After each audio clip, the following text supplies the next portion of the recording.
Vloggers, nalito po kami. Kukuha lang po kami ng reaksyon. Ano po ang inyong reaksyon doon, Captain? Si BBM kanina ay nagpalabas po ng isang pahayag na iniurong na raw po niya ang impeachment na inahain nila kay BP Sara. Ang suporta daw niya, inatras na niya. At hindi niya sinusuportahan ang anumang complaints of impeachment against the Vice President. Okay lang yun. Magpasalamat kayo mga kababayan kay BBM. Magpasalamat kayo. Magpasalamat kayo sa langit at pinasukan si BBM ng tamang desisyon. Sinasabi ko nga sa kanya huwag kayo magsabi na natakot. Kayo naman. Natakot lang daw! Yun, nilakas ko pa. Huwag niyo sabihin na natakot. Bigyan niyo siya ng leeway ng konting elbow room na kaya niya ginawa yon kasi nahimasmasa nakita niya. Dahil sa mga vlogger, pasalamatan natin mga vlogger, Yes! na sinasabi na mali yung kanyang naging reaksyon dun sa sinabi ni Inday Sara na hindi niya palalakpasin yun. Bakit nahimasmasan si BBM? Kasi yung pagsabi ni BBM na hindi niya palalakpasin yun at tatayuan nila yun na labag sa konstitusyon, hindi palalakpasin ng taong bayan yung gagawin ninyo. Yun. Kaya nahimasmasan.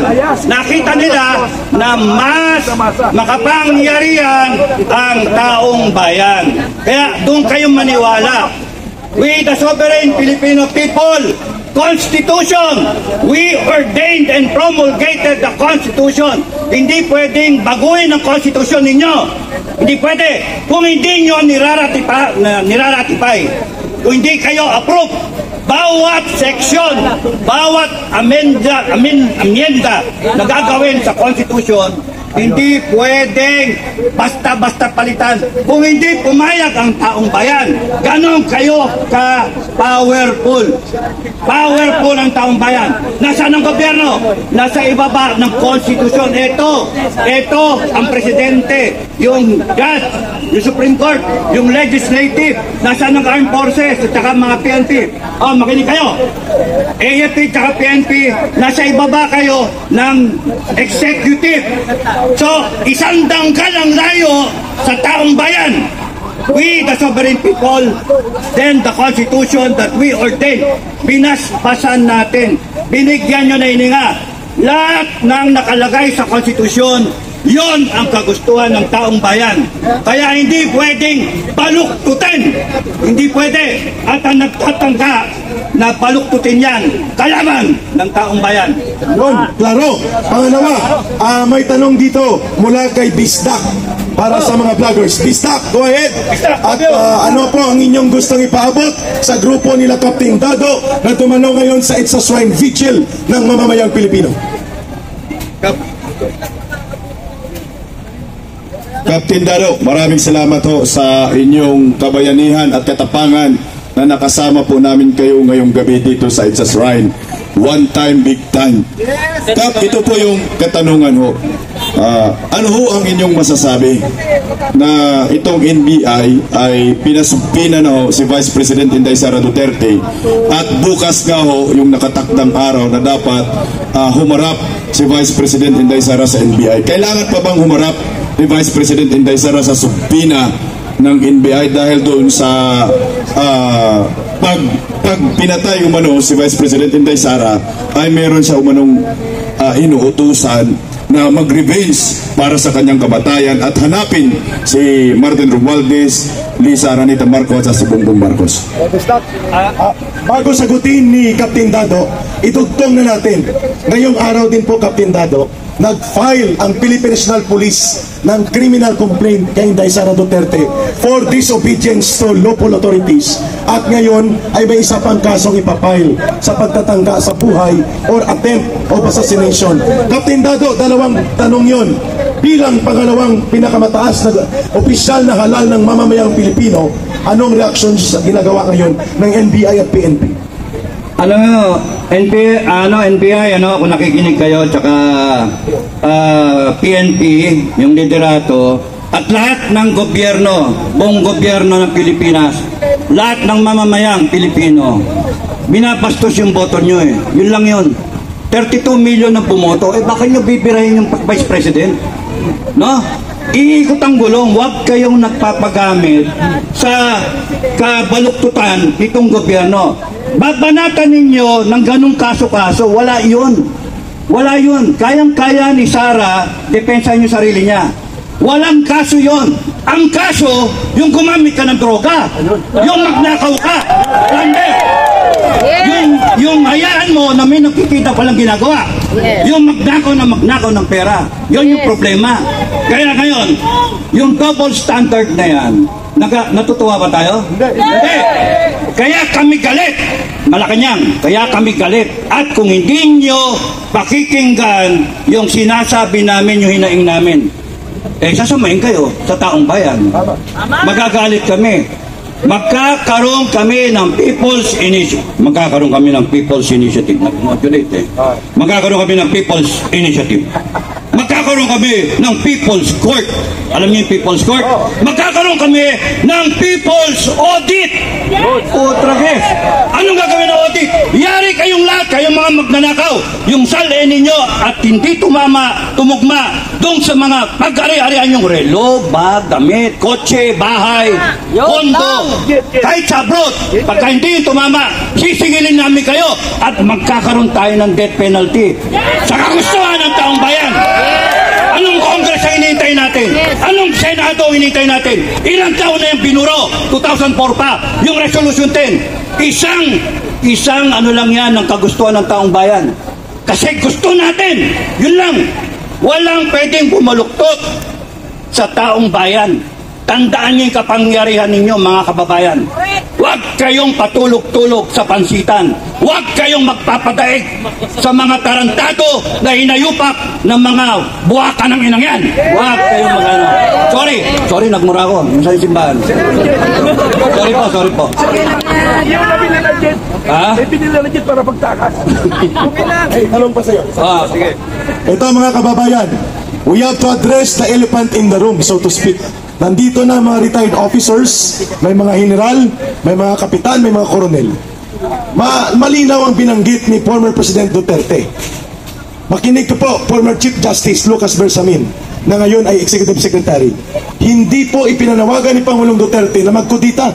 Hindi siya nanawagan na mag-mutiny. Ang sabi niya, nagtatanong siya sa Armed Forces of the Philippines. Kaya niyo bang panindigan at tiisin na mayroon kayong Commander-in-Chief na nabubulid sa lulong o illegal na droga o drug addict president as Commander-in-Chief? Anong reaksyon niyo nito? Ito ba, Captain Dado, ay isang pang-uupak upang magkutita ang military na siyang tingin ngayon ng Malacanang kay Digong? Wala, mahina talaga utak ng mga nandun eh. Hindi yon inciting to sedition. Inciting to do the right thing. Yun. Yung sedition, aaklas ka sa gobyerno. Yung doing the right thing, sasamahan mo yung taong bayan. Yun. Pagtatanggol mo yung taong bayan, yung interes ng taong bayan, malayo ang diferensya. Anong inciting to sedition? Salita lang yan. Salita lang yan. Yan, inimbento ng mga lawyer natin, ng mga judge natin. Bakit kayo nagpapaandar dyan? Tayo ang nasa ibabaw. Tayo, yung konstitusyon. Magkaroon kayo ng lakas ng loob. At kukuha kayo ng lakas ng loob sa bawat isa. Sa bawat isa. Ang tingting, yan yung prinsipyo ng Filipino Guerrilla Forces. Ang walis tingting, kunin mo isang piraso, bakliin mo kahit isang kamay, kayang-kaya. Pero yung isang buong walis tingting, bakliin mong ganyan, hindi mo kaya. Ang taong bayan, pagsama-sama, hindi mo kayang baliin. Isang malakas na pwersa yan. Kaya huwag kayo natatakot, mga kababayan. At yun ang sagot natin. Ang tao, ang bayan, hindi magagapi. Ang tao, ang bayan, hindi magagapi. The people united will never be defeated. The people united will never be defeated. Captain Dado, may tanong sa'yo. Sir Dado, Chris Lumban po. Tanong ko po sa inyo.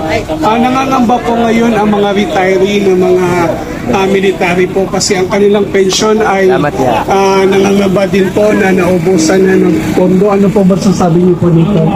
Masasagot yan ni Commander Buhay, General Mitran. Okay, sasagot doon. Nangangamba? Nangangamba? Talagang nangangamba kami. Ilang taon na lumipas yan. Hinahabol ko ang 4.9 billion na karating na ito sa Pangulong Marcos, kay Senador, Secretary Lagdamio, at saka sa ARTA, at saka sa Ombudsman, at saka kay National Defense Secretary Tutoro. Ako mismo ang lumalaban dito. Anong nangyari? Wala na ako natakbuhan. Kawawa naman ang Pilipino. Wala na tayong tatakbuhan. Saan ba tayo tatakbo ngayon? Sa Filipino Guerrilla Forces, tayo magkaisa. Ituloy natin bukas. Dahil yung sinasabi mong pensyon, nananawagan ako sa Chief of Staff, yung 4.9 billion na inahanap ko, ang gusto ko lang ipaliwanag niyo. 2017 pa yan, hindi nyo pa nilalabas. Pinarating ko na yan sa Pangulong Marcos, sa kanyang bayo na Martin Araneta. Hanggang ngayon, diputa kayo. Ay, si Pal, sorry Panginoon, nasabi ko lang to dahil sa sama ng loob ng mga pensioner. Pensioner! Mga pensioner! Kailangan samahan nyo naman ako. Nag-iisa lang ako. Yung isang, nandito kayo, ay, nandito ka pala. Isang general sumama sa akin. Sinamahan ako after 1 week. Umatras. Ang problema pa lang ngayon sa administrasyon. Alam niyo yung problema sa administrasyon? Ha? Kaya wala na tayong kakampi. Alam niyo bakit? Lahat bayan magmula sa Supreme Court ang ginagawa nila. Asa na Supreme Court? May kumikilos pa sa Supreme Court? Wala ba? May nagtatanggol ba sa atin? Kahit press releases lang? Wala! Asan si April, yung si Kwan, yung Babalo? Si Babalo? Yung si Renato Reyes, si Running Press, nasaan na yun? Nasaan? Bakit wala siya dito? Wala siya, ha? Nabayaran na. Lahat ng Partido Komunista ay bayad na. Ang problema lang, linggo-linggo sa kamundukan ng Samar, nag-iinkwentro. Ang problema, ang taong bayan nasa baba, ang biktima ang nasa taas, nagpapakasarap. Kaya sa bayan ng Pilipino, mga mamamayang Pilipino, yung mga nanonood dito, ang mga nakikinig sa ating mga vloggers sa YouTube, tulungan nyo kami iparating ang lahat ng nangyayari sa bansa, ang korupsyon, ang adik, ang abuso. Sino ang nag-abuso ng batas? Sino? Ang Kongreso. Diputa kayo, Kongreso. Hinahamon ko nga si Tambaloslos. Magsuntukan na lang kami. Okay. Kaya gusto namin doon sa Kongreso, dahil hahamonin ko sila ng suntukan. Huwag lang sa Kongres. Kasi bakit? Delikado makuntim ako. Pero kung sakaling makulong ako, yes or no? Wala akong sasagot. Pumunta na lang ako ng kulungan.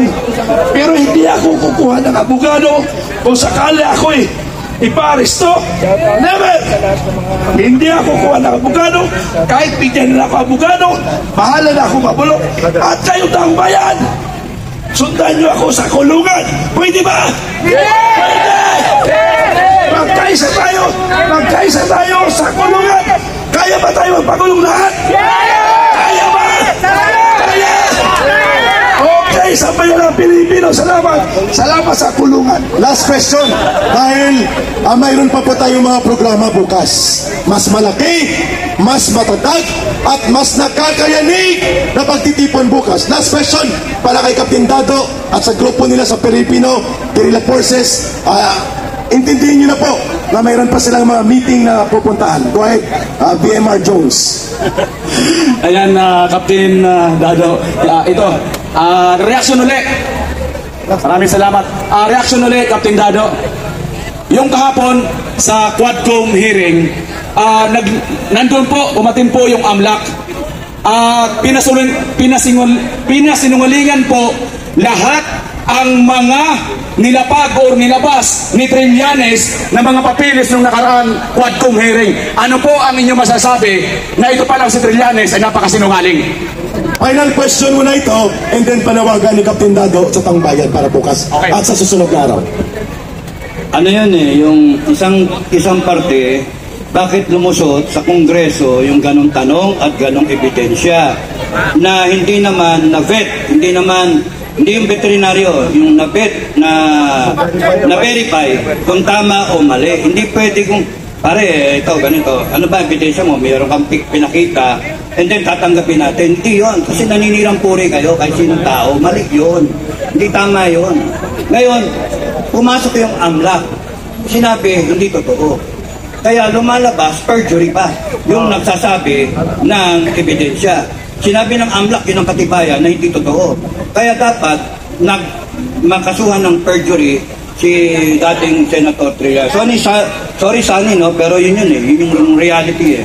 No? Si Senator Sunny Trillanes, sa tingin ko naman, meron pang natitirang kabutihan sa kanya. Kahit sa tingin nyo, wala!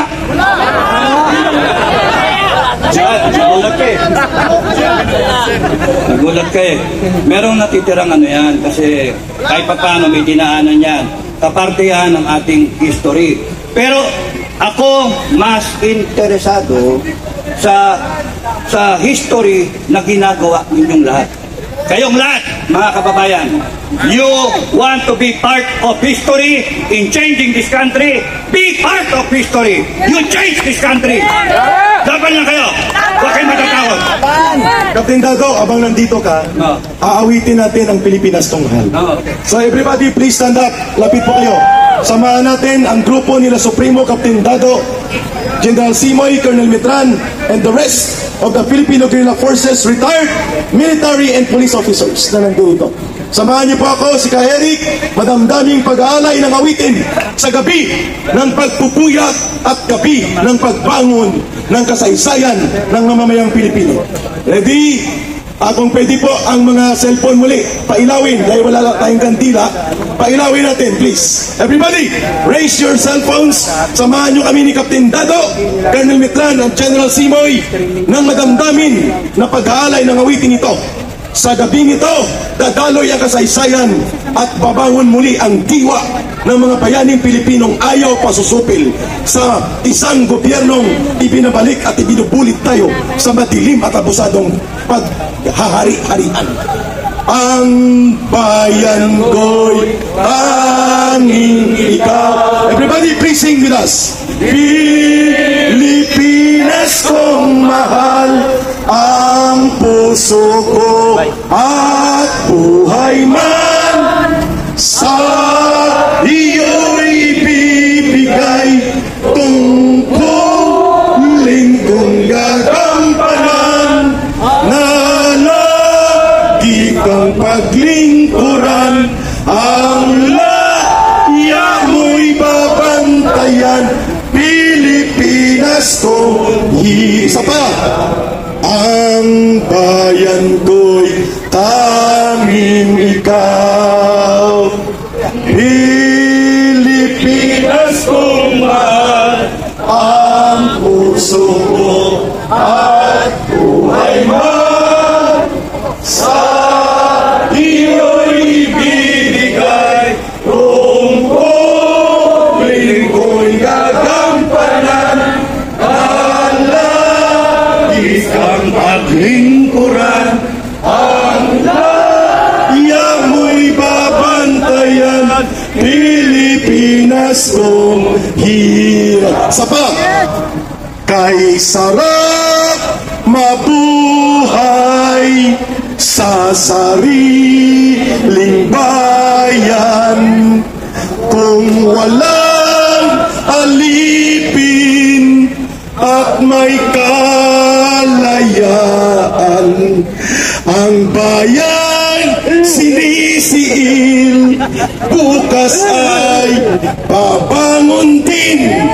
Ang silangay pupula sa tinyas ng paglaya. Go! Ibon man may layang lumipad, tulungin mo at umiiyak. Bayan pa kayang sakdal bilad, ang himag nasa makaalpas. Pilipinas kong minumutya, bugad ng luha at dalita. Aming adhiga, makita kang sakyan. Aming adhiga, makita kang sakyan. Laya. Mabuhay ang sambayan ng Pilipino. Mahalin natin ang bansang Pilipinas. Walang ibang magmamahal nito, kundi tayo rin mga Pilipino. Maraming salamat sa Panginoon. Maraming salamat sa Panginoon. At binibigyan nyo kami ng pagkakataon. Binibigyan nyo kami ng lakas ng loob. At tamang pag-iisip para makita kung ano ang tama at maganda para sa bansang ito. Laban lang kayo mga kababayan. Maraming salamat. Okay na muna tayo. Panginoon, gabayan ninyo ang mga ganitong ori ng mga lingkod bayan kagaya nila Captain Dado. Dito muna tayo mag-break. May announcement lang si Ma'am MJ. Yes. So, may mga pagkain pa tayo dyan. Konti pang may mga boiled eggs, tubig, sandwiches, at dun sa mga hindi pa naghapunan, may konti pa rin natitira tayong meals. Pila na lang po ng maayos doon po sa side na yon, dito sa left side. Para sa mga